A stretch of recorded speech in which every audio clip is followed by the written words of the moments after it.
Alright, welcome back, good people. On this video, I'm going to talk about 6 activities for self-development.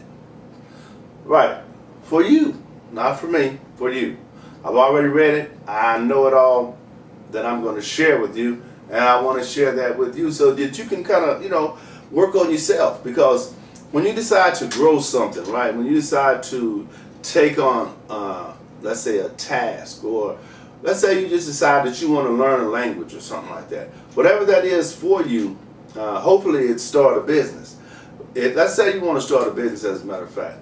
You're going to have to learn about that world. See, it's a different world over there. And that world you probably don't know much about right now. So understanding that world is going to require you to understand yourself as well. Because you're going to run into situations that's going to require you to react.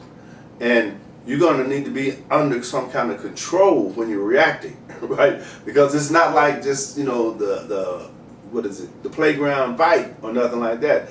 Things are like you're actually battling wits with people. You're basing that battle on your understanding of things. So if you don't understand, then you're at a severe disadvantage, because those people are going to understand. When you go into that world, you're going to be actually taking some of their money. I know, right? Who'd have thought? But that's how it works. But there's enough for everyone if you just position yourself to get what you can get, or what's due you, right? A lot of times you can move from not being known to the #1 slot, where you're getting most of the revenue on a certain item or a certain area of items, right? So that's really the goal for you, is to be able to build a brand and build a business, something that you can, be proud of, and something that you can leave as a legacy for the next generation, right? Not only that, but with the internet, you're able to teach people things. Like what I do is I teach people the exact steps that I'm doing so that they can do the same thing.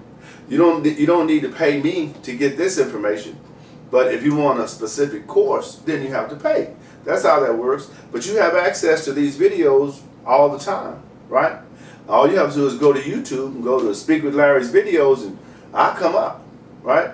So the key is you putting the time to do that. You have to set a slot of time that you're going to change who you are. And the way you change who you are is become consistent with something else. And over time, which is my favorite phrase, over time, you will become somebody else. Because you will identify some things within you that you didn't know were there. You didn't know you could read the same book for 15 days in a row.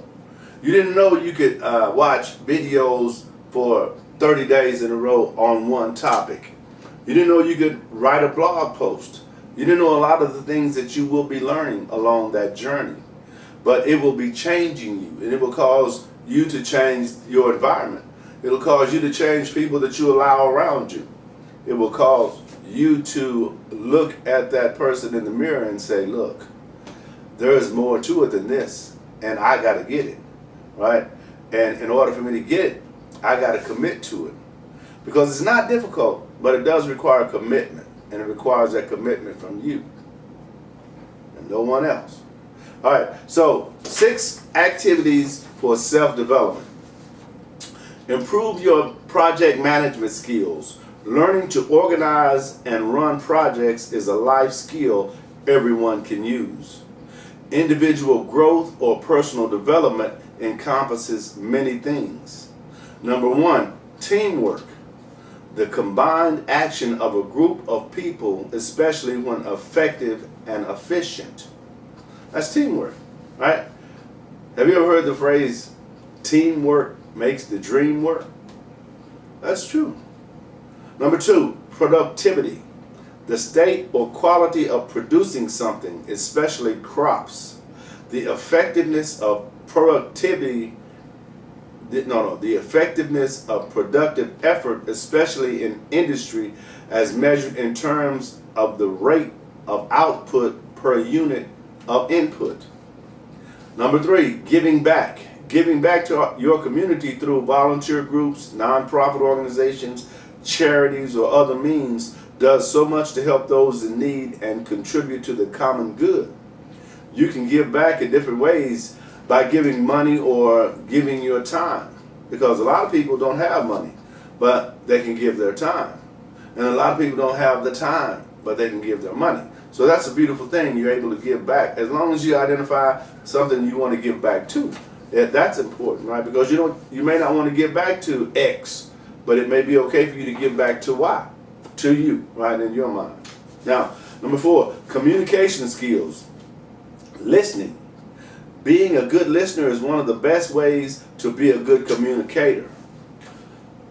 Then I'm going to give you a list of other skills that are good in line with communication skills. One are nonverbal communications. You know, a wink, a smile. Those are nonverbal communications. Number 2, clarity and conciseness. Number 3, friendliness. Number 4, confidence. Number 5, empathy. Number 6, open-mindedness. Now, I know a lot of people I speak with, that is a big obstacle for them. They come in with a mindset, and it's like this, right?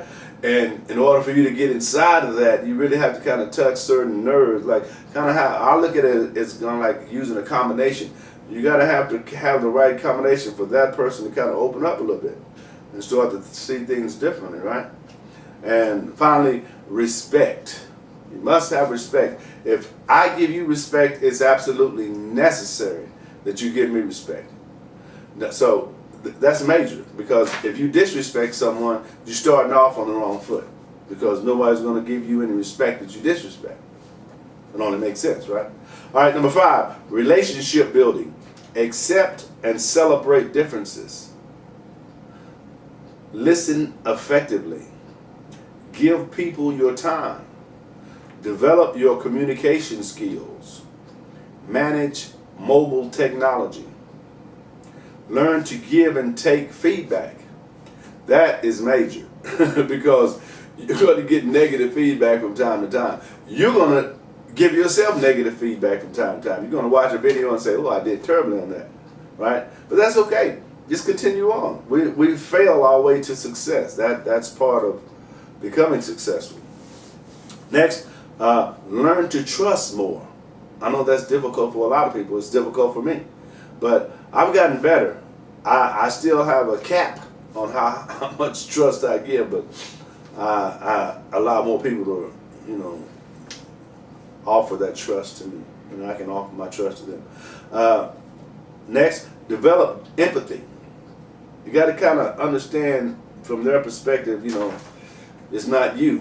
And how they reacted to it and how they deal with it is the way they deal with it, not you. Don't make it personal. And finally, leadership. As a leader, you need to be able to clearly and succinctly explain to your employees everything from organizational goals to specific tasks like motivation, delegating, positivity, trustworthiness, creativity, feedback, and responsibility. See, all those things are necessary in developing who you are. And identifying and hearing those things, sometimes one of those will trigger something that you need to do to make the shift in your world. Because really, it's really only about your world. It's not about these people out here or those people out there. It's about your world.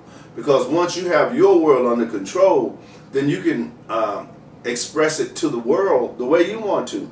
Authentically, unapologetically you, which is what you want to do. You want the world to accept you, not someone you're trying to be like, right? You want them to accept you, but you want to be your best you when you introduce yourself, right? Now, you're not going to be initially. That's where, in my opinion, the beauty comes in, because we kind of stumble, right? We stumble. We're not really uncertain. We make mistakes, but we continue on. And as we continue on, what we thought was impossible, what we thought was difficult, became difficult, but it wasn't so bad, right? And it was definitely worth it, because at the end of the day, once you have your business up and running and your business is sustaining the lifestyle that you want to live, that means, ladies and gentlemen, you don't have to work for anybody else ever. All you have to do is get better doing what you're doing. If you're starting out and you're making, let's say, $500 a month, that's not a lot of money. And I know that. And that won't sustain your lifestyle. But if you're making 500, whatever you're doing is working. You just need to increase your understanding of it. And then after that, it becomes 1,000 a month. Now, 1,000 a month isn't a lot of money either. But if you continue on, you'll see 3,000, then 5,000, then 10,000. Then the sky's the limit, right? You can make it on $10,000 a month. That's $120,000 a year doing what you love. Come on now. Come on. Are you making that now? Doing what you love? Probably not. Right? All right. I love sharing these videos with you guys. Don't forget to like these videos, share these videos, and I'll see you on the next video.